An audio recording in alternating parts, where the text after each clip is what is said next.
Shalom, saudara-saudara sekalian. Ya, sekarang kita akan belajar firman Tuhan. Ya, sebelum kita memulai, mari kita berdoa. Bapa kami yang di surga, dimuliakanlah namamu ya Tuhan. Kiranya Tuhan, Engkau mau memberkati kami pada hari ini ya Tuhan. Kamu memimpin kami dalam belajar dengan firman-Mu Tuhan. Agar firman-Mu Tuhan menjadi rema di hati kami ya Tuhan. Bukalah pikiran dan hati kami ya Tuhan, agar dapat menerima firman-Mu ya Tuhan, sehingga kami dapat belajar apa isi hati-Mu ya Tuhan terhadap kami ya Tuhan. Kami percaya Tuhan, firman-Mu adalah ya dan amin, sehingga kami mau belajar tentang firman-Mu ya Tuhan. Dalam nama Tuhan Yesus Kristus, kami mau belajar.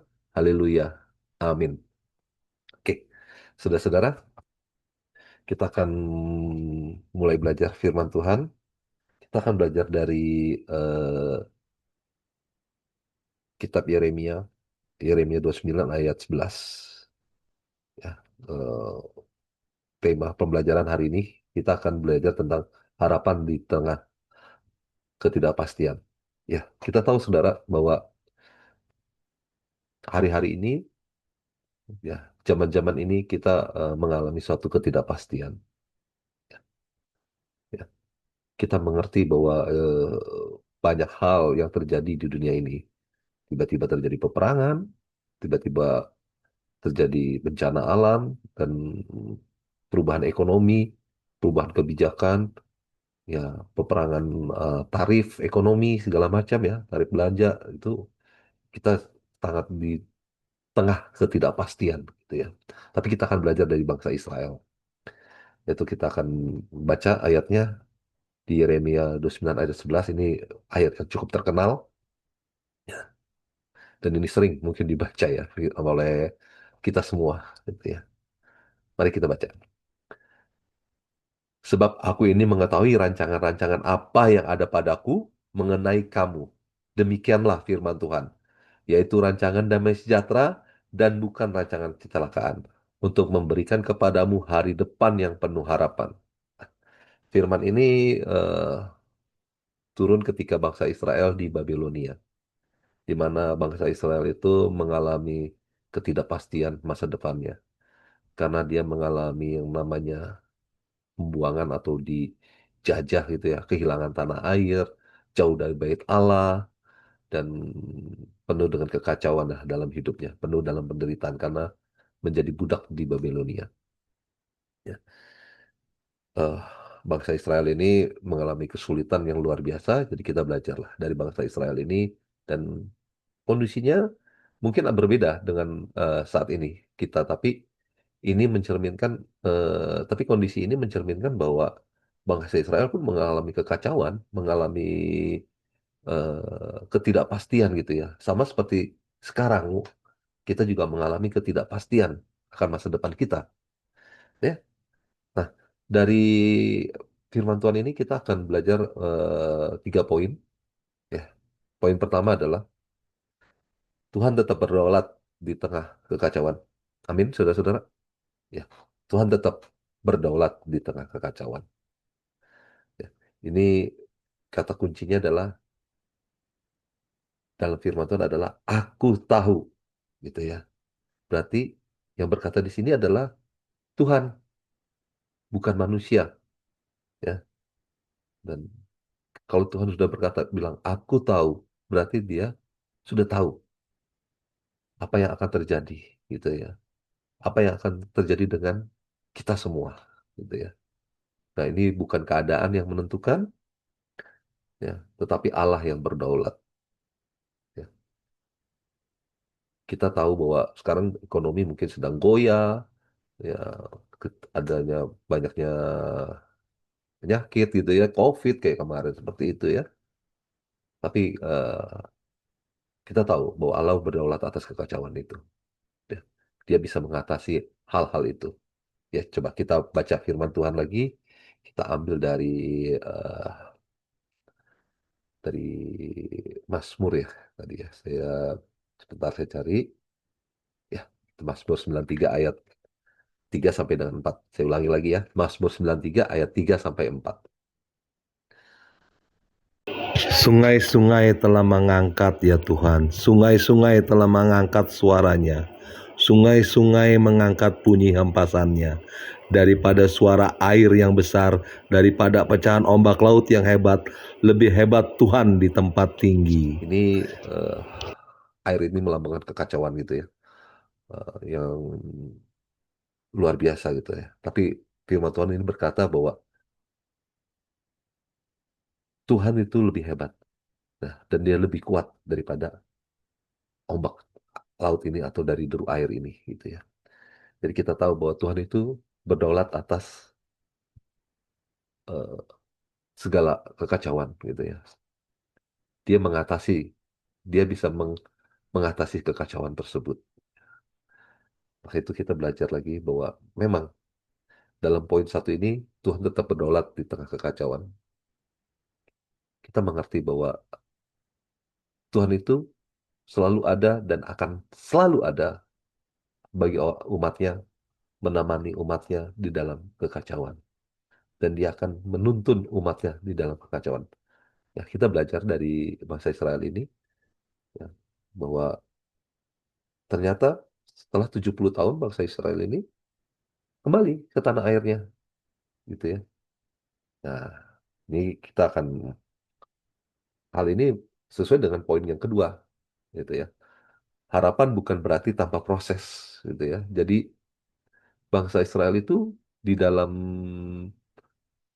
eh, prosesnya dia mengalami masa proses yaitu 70 tahun. Itu tidak sebentar ya Tuhan. Itu tuh tidak sebentar, saudara-saudara. Itu tidak sebentar. 70 tahun itu artinya adalah satu generasi, satu generasi manusia gitu ya. Karena umur manusia itu kan Alkitab berkata adalah 70 tahun. Ya, kalau kuat dia sampai 80 tahun atau lebih gitu ya. Nah, jadi suatu generasi itu mengalami kekacauan gitu ya, mengalami ketidakpastian. Nah, ini harapan ini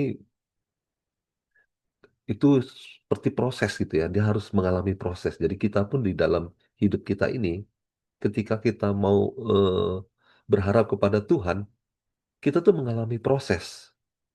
Memang tidak mudah proses itu. Terkadang proses itu membuat kita menangis, terkadang proses itu membuat kita sedih, ya, terkadang proses itu sangat menyakitkan gitu ya. Nah, itulah sebuah proses. Bangsa Israel pun mengalami hal yang sama ketika di pembuangan Babel. Mereka juga mengalami sebuah proses, mengalami tekanan, mungkin kesedihan, ya, ratap tangis, segala macam gitu ya. Sama seperti kita. Kita pun mengalami seperti itu. Mungkin kita mengalami ekonomi yang susah, sakit penyakit, gitu ya. Tapi kita percaya bahwa selalu ada harapan. Selalu ada harapan di dalam Tuhan, gitu ya. Jadi kita akan melangkah bersama Tuhan, gitu ya. Kita akan melangkah bersama Tuhan, ada harapan bersama Tuhan. Dan yang membedakan antara orang tidak percaya dan orang percaya ketika mengalami kekacauan atau mengalami musibah, yaitu adanya penyertaan Tuhan. Di mana dalam penyertaan Tuhan itu selalu ada harapan. Mungkin tidak terlihat hari ini, tidak terlihat besok, ya mungkin minggu depan, mungkin juga bulan depan, mungkin juga tahun depan, ya. Tetapi semua itu adalah sebuah proses. Seperti bangsa Israel, dia berharap berproses sampai dengan 70 tahun. Nah, kita pun akan berproses, ya. Tapi kita harus beriman bahwa harapan itu selalu ada. Di dalam Tuhan Yesus, harapan itu selalu ada. Dan itu yang membedakan kita. Ya.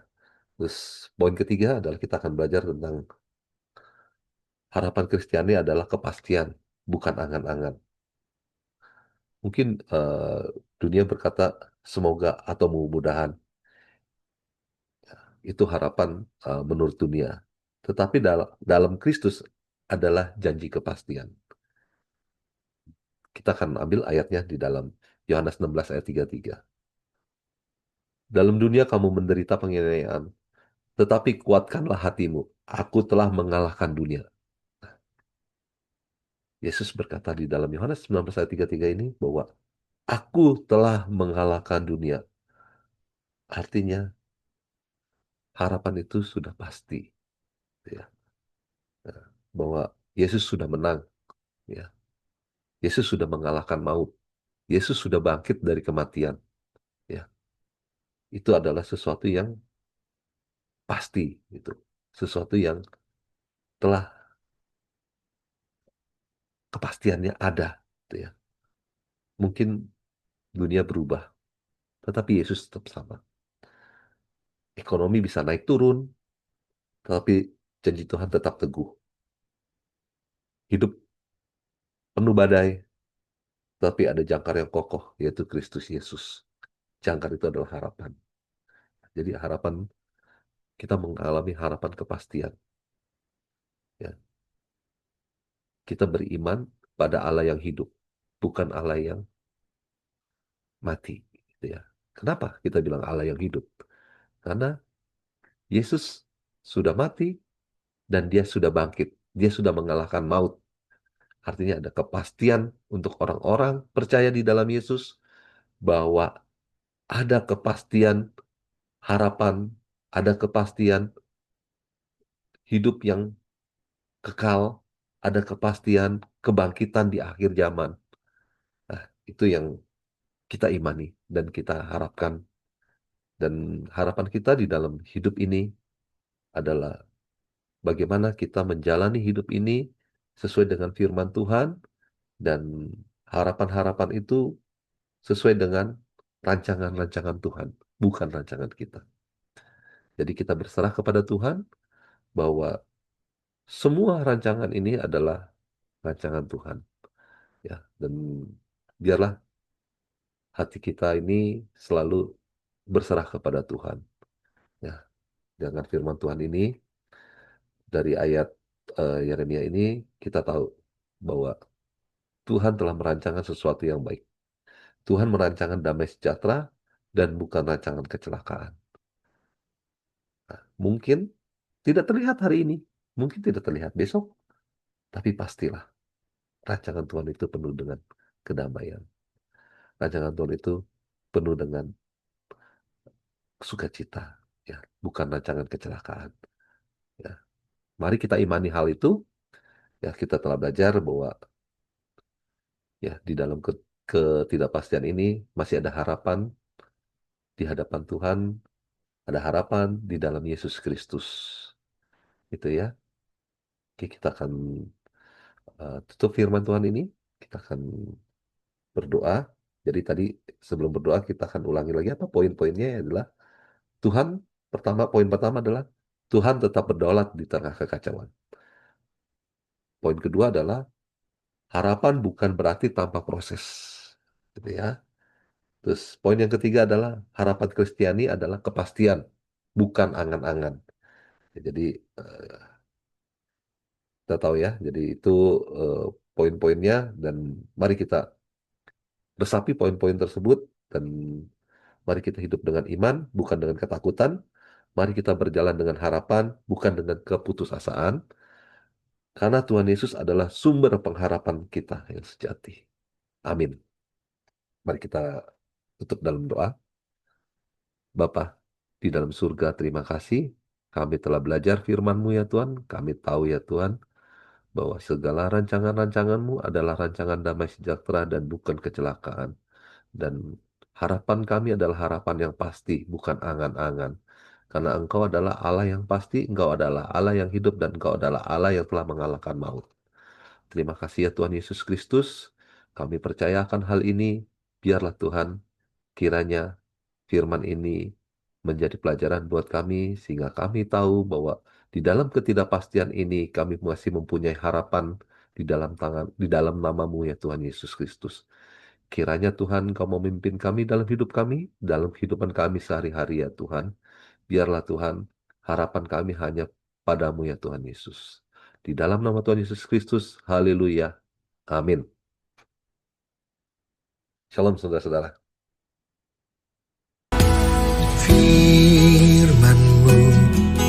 pelita bagi kakiku, terang bagi jalanku. Firman-Mu pelita bagi kakiku, terang bagi jalanku.